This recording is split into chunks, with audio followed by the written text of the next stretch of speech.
nouveaux horizons se dessinent pour la coopération entre le Cameroun et l'Union européenne.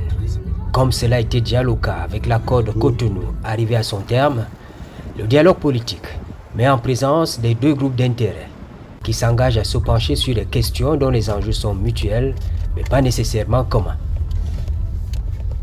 Dans cette perspective, les gouverneurs des régions du Nord et de l'extrême Nord ont séjourné à Bruxelles, la capitale de l'Europe.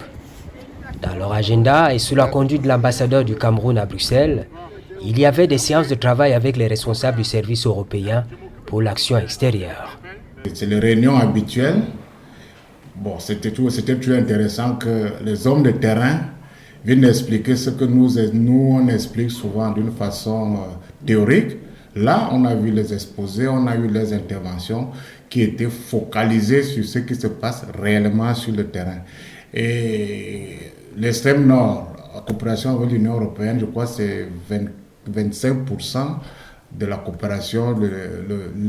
Les ressources qui vont au Cameroun vont dans cette partie du Cameroun. Donc ça allait de sens que les deux responsables des deux régions viennent voir et rencontrer les Européens. Et comme j'ai dit, et ça c'est très important, ils ont parlé comme les hommes de terrain. Ok, allons-y. Des échanges utiles avec le service européen pour l'action extérieure, qui est le service diplomatique de l'Union européenne. Son objectif est de renforcer la cohérence et l'efficacité de la politique étrangère de l'Union européenne et d'accroître ainsi l'influence de l'Europe dans le monde.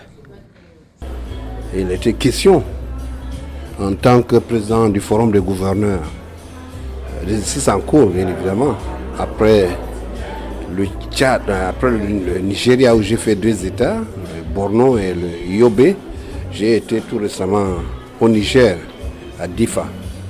Il était question donc de venir rencontrer les amis du Cameroun pour discuter en contradictoire avec eux et dire où que les problèmes se posent et quelles sont les esquisses des solutions qu'on pourrait apporter. Ce faisant, nous avons dit que la première préoccupation, c'est le problème de l'eau.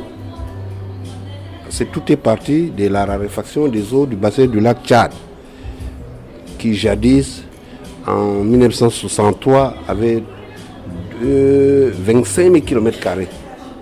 Au jour d'aujourd'hui, il est rendu à moins 2000. Et autrefois, toutes les activités y fleurissaient, l'agriculture, l'élevage, la pêche, le commerce. Chacun y trouvait de quoi faire. Une fois les eaux parties, les besoins biologiques existants, chacun doit tout faire pour se trouver de quoi manger. C'est comme ça que dans l'activité, le banditisme, coupeur de route, pour certains, Boko Haram, pour les plus intelligents, a vu le jour. Donc le problème de l'eau reste à la base, fondamentale, cruciale. Il était important que nous puissions venir avec des documentaires en appui et un certain nombre d'éléments pour convaincre certains qui, aussi curieux que ça puisse vous paraître, étaient sceptiques d'un certain nombre de données. Et ils avaient même des données erronées sur les enjeux que constitue l'aménagement ou alors la stabilisation de cette zone. Et nous pensons que nous avons apporté des réponses pertinentes en appuyant sur les hautes instructions du gouvernement, mais également sur la connaissance du terrain. À ce sujet, je voudrais vous le dire, nous n'avons pas cessé d'insister, mon collègue et moi-même, sur le nœud du problème. Le nœud du problème, c'est quoi? C'est la bataille de l'eau. Et il faudrait qu'on comprenne ça. Tant qu'on n'aura pas résolu l'histoire du problème du lac Tchad, le lac Tchad hier avait 26 000 km², permettait de créer la vie, d'entretenir la vie. Les pêcheurs trouvaient leur compte, les agriculteurs trouvaient leur compte. On faisait perdre le pâturage, on nourrissait les bêtes, on faisait ceci, il y avait beaucoup d'activités, des échanges. Mais aujourd'hui, ce lac, à partir de 26 000 km² à moins de 2000. Mais pendant ce temps, on tergiverse. On ne devrait pas tergiverser. Le fond du problème, c'est de restaurer ce lac. La question du lac Tchad a des suites importantes. Il faut en tenir compte. Nous avons un autre pan qui pointe à l'horizon. Et nous l'avons vu dans le logo des Chari. Ça a débouché sur la confrontation entre agriculteurs, éleveurs, pêcheurs, avec tout le lot de réfugiés, d'actes de criminalité, des morts en un point fini que nous avons connu. Donc, pour nous, le problème de l'eau reste un problème fondamental qu'il faut solutionner. En quoi faisant? Peut-être en modernisant les moyens de production, pour l'élevage par exemple, par l'importation des races de chair ou de lait, c'est selon. Parce que présentement, nous sommes dans l'élevage archaïque. Il faut des milliers de têtes. Parfois, un élevage sentimental, sans lien avec un rendement quelconque. Donc, il va falloir insister sur un changement de mentalité. Parce qu'avec les races montbéliennes, avec 2 vaches, vous avez plus de 80 litres.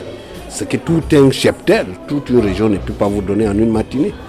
Et ça n'a pas besoin de faire des kilomètres, 20-30 pour, chemin faisant, aller détruire les plantations des gens et créer d'autres problèmes. Non. Donc, à ce niveau, il faut changer. La pêche, ça nous éviterait de faire des canaux d'orientation d'eau où chacun, après l'assèchement de ces canaux, viendrait chercher les poissons. Non, on peut faire la pêche même dans sa cour au jour d'aujourd'hui. Pour la partie camerounaise, la bataille de l'eau va au-delà des financements. Le problème est de ramener l'eau du bassin du Congo. Les études sont là, de l'Ubangui pour le lac Tchad. Et c'est ça qui devrait permettre, dans un avenir proche, voilà là où il faut mettre des financements. On ne demande pas l'aumône, on ne demande peut-être pas, parce que tous ces peuples qui vivent dans l'eau sont des peuples travailleurs. On ne devrait plus vivre les drames qui sont survenus dans la partie de l'extrême nord chez mon collègue, parce que les populations se battent pour quoi? Pour la survie.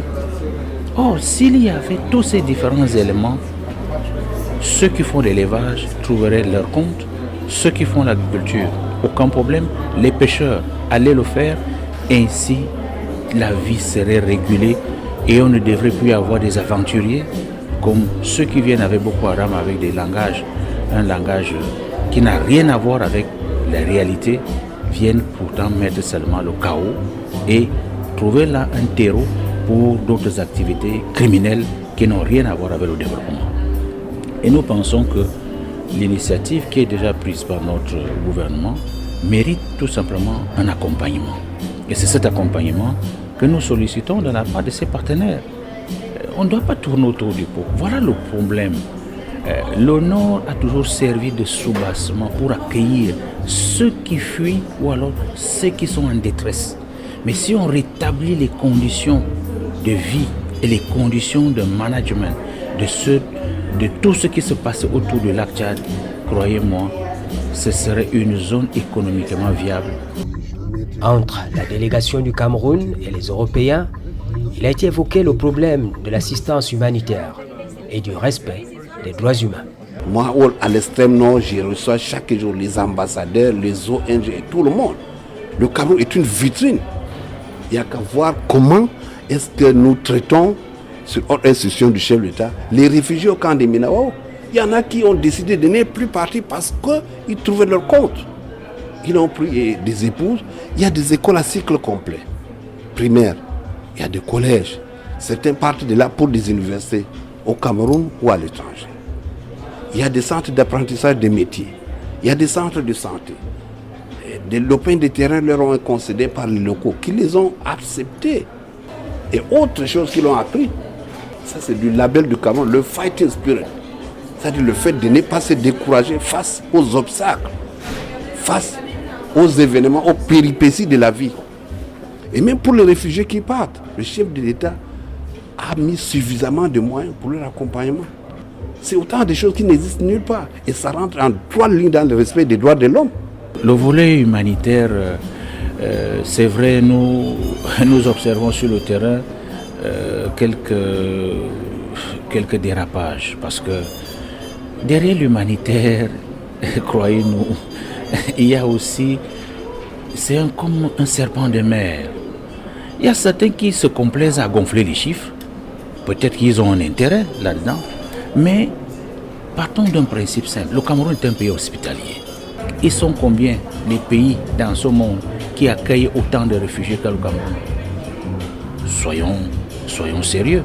Donc tout cela, nous avons évoqué cela en sachant que le réfugié ou alors la question des réfugiés devrait aussi trouver une réponse dans l'extinction des foyers de guerre. Mais qui fabrique même les armes? Qui contrôle les circuits financiers? Parce qu'une guerre ne peut s'éterniser que lorsqu'elle est alimentée. Donc là aussi, c'est une interpellation à ceux-là qui aujourd'hui posent des questions. Que fait le Cameroun? Que font les autorités sur place? Nous disons que l'humanitaire ne peut véritablement prospérer que si également on se penche sur les causes profondes qui font naître tous ces conflits inutiles pour lesquels nous n'avons besoin qu'un seul problème aujourd'hui, celui du développement. Un niveau de travail riche, une formation qui doit tout au moins faire passer d'une tonalité à une autre. Lorsqu'on a projeté le film, ils ont vu les réalités du terrain. Je crois que c'est le gouverneur du Nord qui m'a dit, vous avez vu leur attitude. Je crois qu'ils visualisent, ils sentent ce qui se passe. Donc, je dis, ne serait-ce que pour ça. D'ailleurs, le chef de délégation l'a dit hier qu'ils ont appris beaucoup de choses. Ils ont eu à avoir contact de ce qui se passe réellement. Vous savez, on parle de problèmes d'environnement, on parle de sécheresse, mais quand vous voyez les images, vous voyez comment les gens se débattent pour vivre, pour que les bêtes vivent. Et j'ai retenu une bonne expression du gouverneur de l'ESM Nord qui a dit qu'il y a une bagarre entre les hommes et les animaux pour le problème de l'eau, pour le problème des pâturages. C'est une image, mais qui est révélatrice de ce qui se passe là-bas. L'accord post-Cotonou paraphé et qui attend d'être signé prévoit davantage des cadres d'échange entre les parties liés par des intérêts.